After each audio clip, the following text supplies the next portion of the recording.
great to see you all. This is a really great crowd. This is a really important topic, and I appreciate all of your interest. I just wanted to start out tonight with an Aldo Leopold quote. There are 3 of them in my speech. I was raised on the Aldo Leopold land ethic because I am a Wisconsinite. That is where I was born and raised. And the Sand County really is Sand County, the Sand County Almanac. It really is being mined for fracking right now. So there's a lot at stake in our future, no matter what state you're in.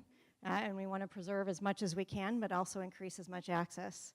So Aldo Leopold said that there are 2 things that interest me: the relation of people to each other and the relation of people to the land. And that is what interests me the most and why I got involved in public service, as well as why I left civil engineering, because we weren't relating people to each other and we weren't relating people to the land. But I also wanted to start out this evening by recognizing that I have a giant spot on my nose, like many of you, that has been frozen because I have precancerous nose stuff because of the amount of time I spent outside as a kid getting sunburned.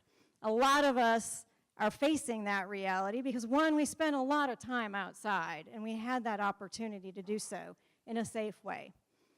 And 2, climate change is real, right? And we're still outside, and so there's a lot of work to do to make sure that no matter who we are, we need to be able to be outside and be safe. I grew up on a giant park.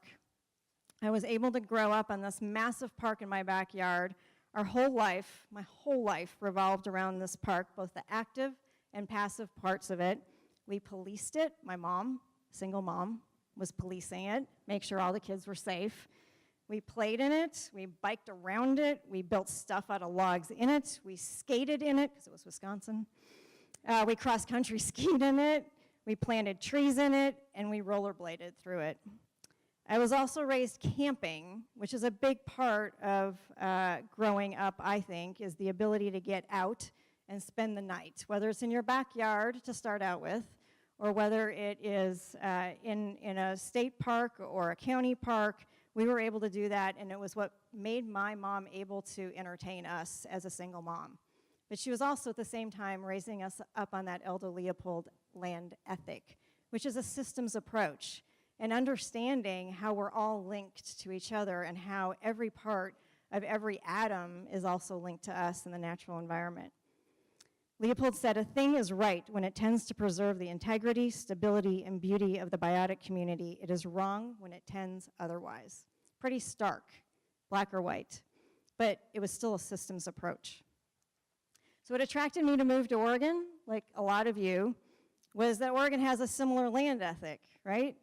We could not name it when we moved here, but quickly adopted it and adapted to it to the Oregon Land Use Planning Program.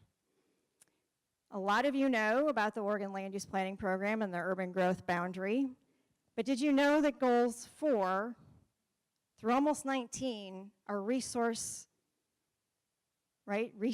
land focused? Forest lands, open spaces, scenic and historic areas and natural resources, air and water and land resource quality, areas subject to natural disasters and hazards, which seems pertinent to the day just as much as it did yesterday, recreation needs, Willamette Greenway, estuarine resources, coastal shorelines, beaches and dunes, and ocean resources. But we don't really talk about much of that when we talk about the Oregon Land Use Planning Program. It's kind of in the background when you're in the urban area. Metro was created in 1978, and we were created out of a good governance model that things that should be regionalized go to the regional level, that we should plan for it and implement it. And the one thing that we have done really well in planning and implementing is the parks system. In 1992, Multnomah County gave us Oxbow, Blue Lake, Smith and Bybee, and several other parks. And we grew a system out of that when the citizens of this region have voted 4 times in the last 2 decades across the region, but the major emphasis was on conservation and taking care of those existing parks. What I would like to observe tonight and just push us a little on is that this region and this state have been very much about incremental investment, very much about incremental growth because we were growing incrementally.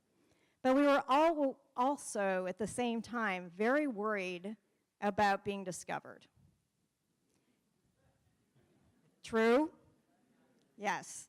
And that anti-growth sentiment based a lot of our decisions in incrementalism. That incrementalism, while getting us quite a long way, means that most of our region has been disinvested in, whether it be affordable housing, whether it be parks, or whether it be transportation. And it's time to move beyond the incremental approach and say, what is it that we need, and then move forward so that we all can benefit. So what we're talking about in the region, and the region is now demanding from us, is that we talk more about resiliency, we talk more about equity, and more about continuous improvement, and rethinking and reshaping based on these other values. We did not incorporate parks into our growth plans. We inventoried them and acknowledged that they were there. We have a separate parks plan, but we haven't integrated that into our growth concept. We did not incorporate the need to manage our land to reduce human and habitat loss, nor the threat of climate change, as well as the health of all of us. We did not incorporate equity into our access to active and passive park space or open space, access to decision making, as well as the safety of everyone in all these places. So what this region has embarked upon is a way to fulfill the original vision of Metro, which is to plan and implement. Invest in affordable housing to raise all boats. Thank you. You should all give yourselves a pat on the back. Yes, clap for that. $652.8 million for 3,900 units to serve 12,000 people is nothing to not clap at. That's a significant investment in this region's future. Invest in parks and open space to keep the region clean, green, and equitable, which is the next conversation we're going to have, as well as to look to the future of transportation for the region. And just to kind of close this out, the last quote I have from Aldo Leopold: I have purposely presented the land ethic as a product of social evaluation because nothing so important as an ethic is ever written. It evolves in the minds of a thinking community. So tonight, we're going to hear from John Blasher, who is running our park system at Metro, to take it from here and talk about our continuing journey to be able to continuously improve what we've been doing and learn for the future of this region. Thank you. Thank you, Lynn. You have the clicker in your lap? I never clicked. I think we were supposed to do some slides at some point. As you might notice, the two new folks here, Lynn and I, we are comfortable with breaking rules and doing things our own way. I think Randy asked us to have a very different setup, and we pushed back until the very last minute. So these are some of the slides that Lynn was talking about. Metro 2040. You knew what I was talking about. This 2040 map is what did not have a lot of the parks and nature explicitly into the planning, other than just the inventory. So I'm supposed to talk a little bit about myself and sort of what we're looking at next for the Parks and Nature Department and really for the entire region. So a little bit about myself, as you heard from the intro. Born and raised in Eugene. I spent a lot of time climbing trees and swimming in the Willamette River and doing all sorts of outdoor stuff that was part of just being in my mind, growing up, just a young boy in Oregon. So as I had opportunities to move up and out, I ended up in Santa Cruz, so another beautiful place like Eugene, but on the coast in California, and wound my way around to some youth development work, working with kids in elementary schools and providing more opportunities for safe, meaningful play. And as I heard, came back up here to Oregon, opened a branch, was doing that for a long time, really enjoyed it, looking for some more opportunities, and this position opened up here at Metro, where they were looking for someone that wasn't necessarily a scientist, wasn't necessarily an architect, wasn't necessarily a Parks and Rec person, but someone that could look at how to connect all of that, think about how to connect youth, connect communities, advance the racial equity goals, and really think differently about this amazing system that folks have been taking care of, as we heard of, since time immemorial. Before any of us folks showed up, there were people that have been doing amazing things with managing the land for people and for the plants and for the animals. And so as we're this next group in line as stewards, it's this great opportunity to be a part of the Metro group. So a little bit of kind of where we are now, where we're thinking about going. There's 3 things that I think really points of pride and 3 points of areas that we really want to think about working on differently. One of those points of pride in Metro, in terms of the 20 plus years we've been around as a park agency or as a park department, is really this idea of the greater Portland area is such an amazing thing to have this regional park system. It's something that is not everywhere, and I think some of the great work of folks that helped to kick off the Intertwine Alliance and all the work with the Green Space Master Plan and all of these sort of folks coming together to look at the quality of life and looking at, as Lynn talked about, that land use and how do you make sure to have green space with your urban space as you continue to grow. Another thing we do well is build bridges. How do you connect communities? How do you bring people together? How do you get those different voices in the room and spend all of the time, which drove me crazy being at Metro, is all the meetings to get all these folks together. Well, that's part of building those bridges, making those connections, which is really powerful.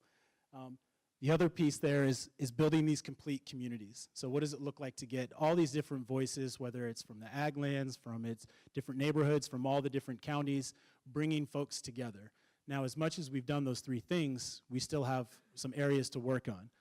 One of those is, what does it look like in our Parks and Nature Department to put people first? A lot of it was built early on that idea of how do we protect habitat, clean water, fish and wildlife habitat while providing access to nature. A lot of it was really focused on, let's put nature first, knowing that there'll be indirect benefits for people at the end. With this sort of new thinking, we want to continue that great work for habitat, but also think about what does it look like to put people first to then have the habitat and land benefits. So thinking a little differently there. Another piece is, I'm getting ahead of myself. How do we advance racial equity? What does that look like? We talked about how we bring people together and bridge communities, but not all of the people that were in those conversations represent the historically marginalized communities or communities of color, or other historically marginalized groups, whether that's LGBTQ, folks experiencing disability, a lot of different communities. So we're really looking with everything we do, how do we start asking those questions first of who's not in the room, who will this be impacted by the decisions that we make at these big picture regional level and thinking out for future generations. So how do we really advance racial equity? The other piece is being more prepared for the climate.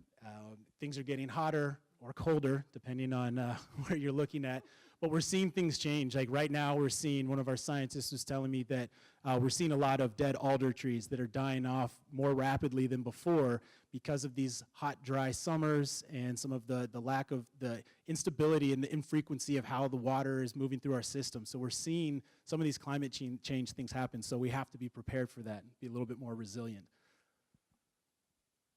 This is where we got the slides out of order. This was supposed to go first, but this is where I get to stand up too and say I'm not just a spokesperson, I'm also a member.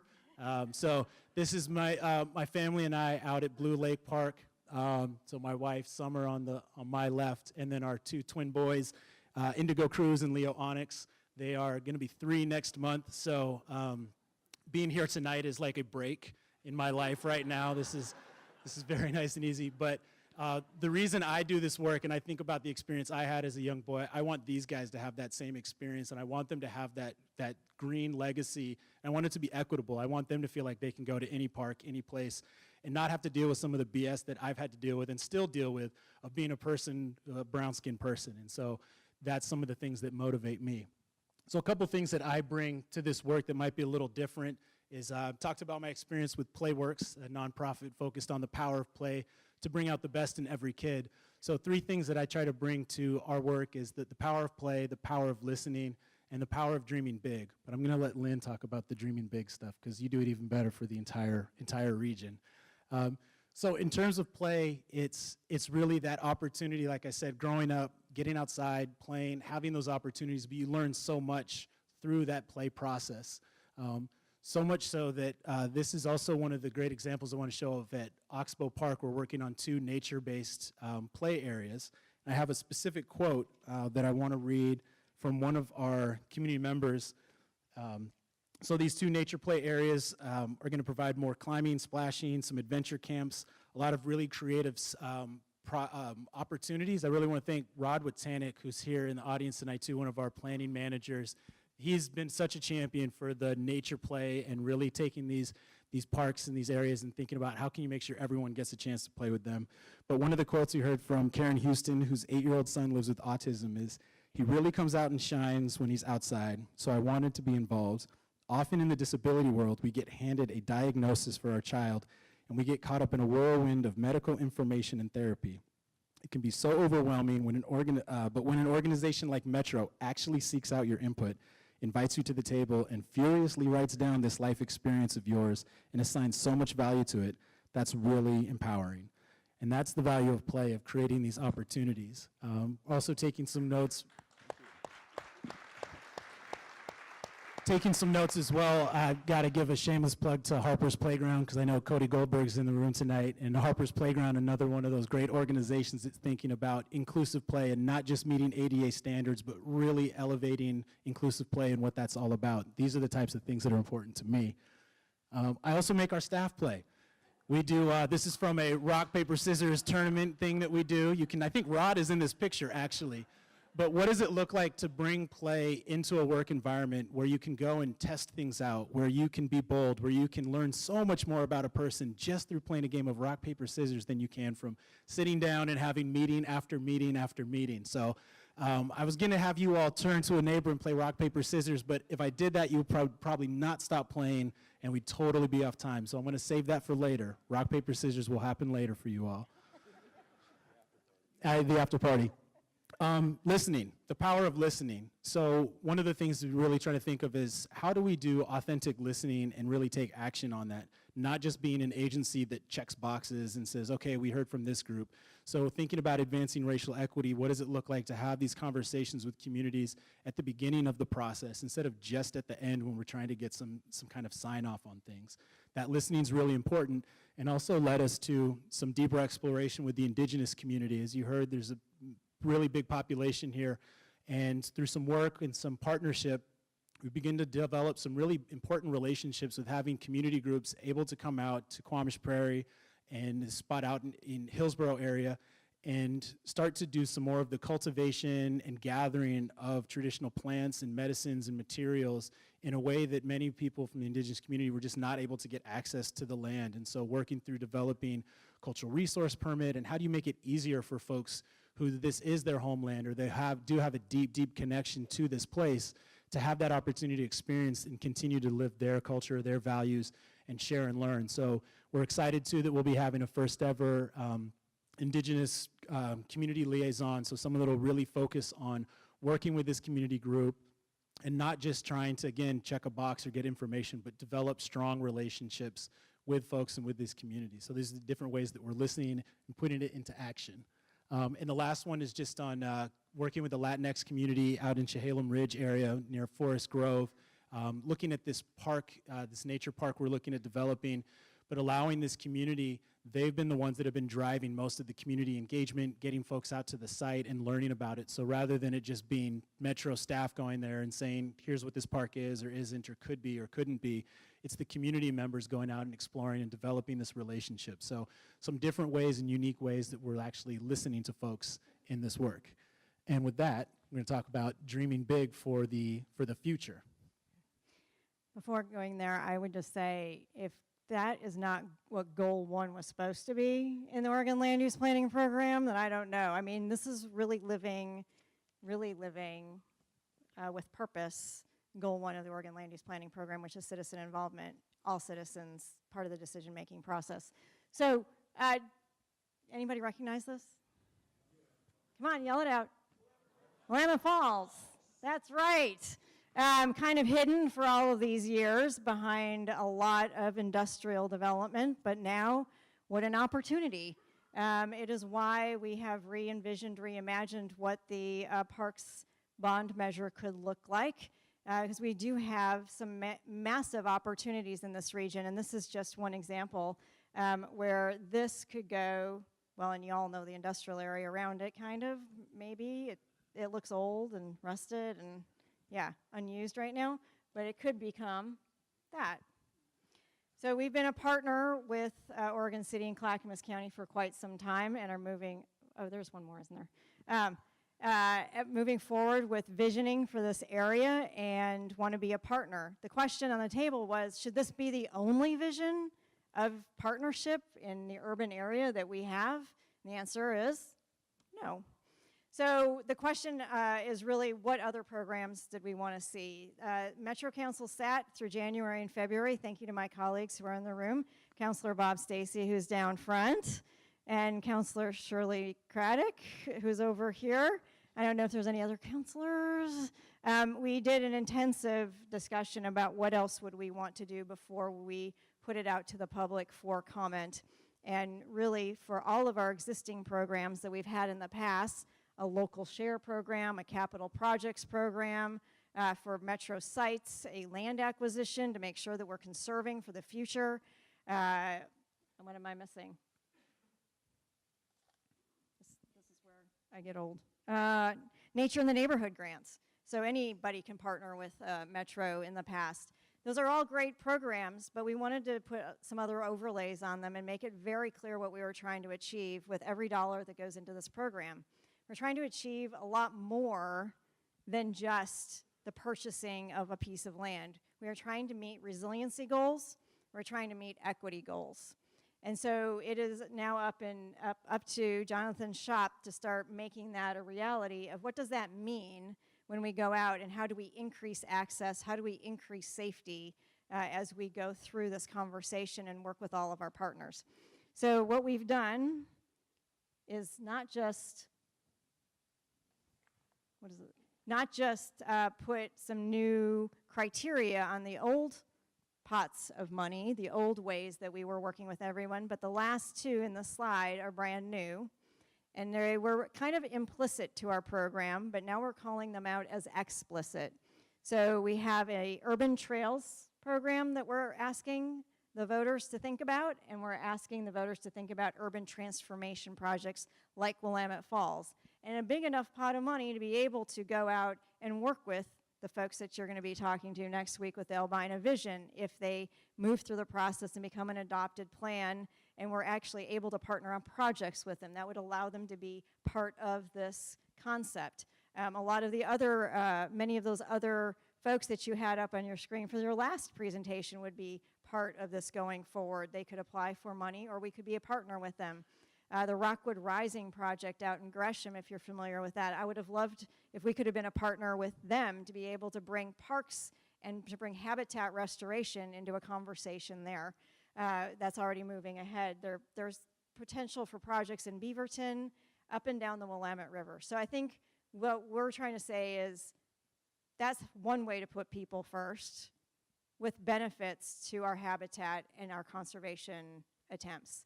And the rest of the other four at the top are really kind of focused on that conservation. The other one is the urban trails. We've been partnering all this time on doing urban trails, but we've never explicitly taken advantage of that and said, you know what, we want to get people out. We want to not only preserve these greenways, right? Because that's where all these trails and rails to trails and everything that we want to work on are usually near waterways that we're trying to conserve as well. But we want to get people out into it, and we want to be explicit about that. So what we've done is put out a $400 to $450 million proposal. Y'all okay with that? All right. That's awesome. More? Of course. All right. Of course, Well, you Hawk go wants out and more. raise that, Mike. All right. And he will, you know he will. So what we're looking at is $130 to $140 million for the land acquisition and restoration, which is about the same as before. But the local parks and nature projects, $65 to $70 million, which is a 53% increase. Nature in the neighborhood grants at $25 to $30 million, which is an 83% increase.